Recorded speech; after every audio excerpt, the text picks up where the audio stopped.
what do you think the relationship is between clothing and style? Well, it's a difficult question because in a market-driven society like our own, a lot of people would like to have style just by putting on a set of clothes, by being part of a fashion or a fad. And again, it ends up just superficial demeanor. You see, it's the person who wears the clothes. It's the soul, the spirit, the body inside of the attire. That's where the style comes from. Absolutely. See?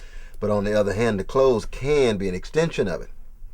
Because if you got the right kind of style, then the clothes becomes part and parcel of the style, but it's just one integral element of the whole self presented. And so again, Duke Ellington's always sharp. Wynton Marsalis is always sharp. Both of them got style. But somebody else put on the same clothes, dead as a doornail. Could you tell us a little bit about your style and how, namely with clothing, and how you sort of use that to manifest or reflect your own persona?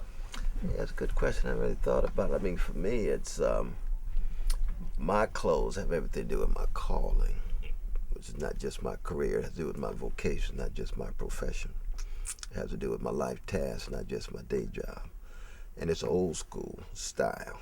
You know what I mean? It comes out of the tradition of the jazz musicians, the black preachers like Reverend Gardner Taylor, Emmanuel Scott, and Caesar Clark, and Samuel Proctor, Willie P. Cook, J. Alfred Smith. These are some serious artists of the word and also Christian preachers.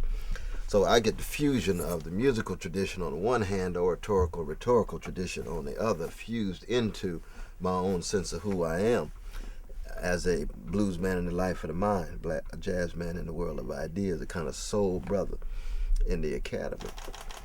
And yet at the same time, my calling, my career is one of trying to read, write, lecture. I have a passion to communicate, so I unsettle minds, touch souls, try to kind of set people on fire for justice. You see what I mean? Absolutely. And it's basically just being part of the caravan of love, the love train.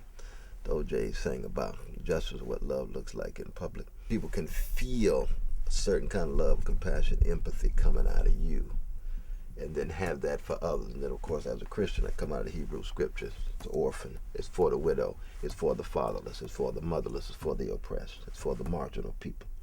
And then, of course, as a Christian, prisoner, 25th chapter, Matthew, what you've done unto me, you've done to the prisoners, the orphan, the widow, the fatherless, the motherless, the oppressed, and so forth. That's my calling.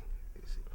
So it's that fusion of the jazz, it's a fusion of the preachers, it's a fusion of the life of the mind, and it's the fusion of the Christian orientation that focuses on the least of these.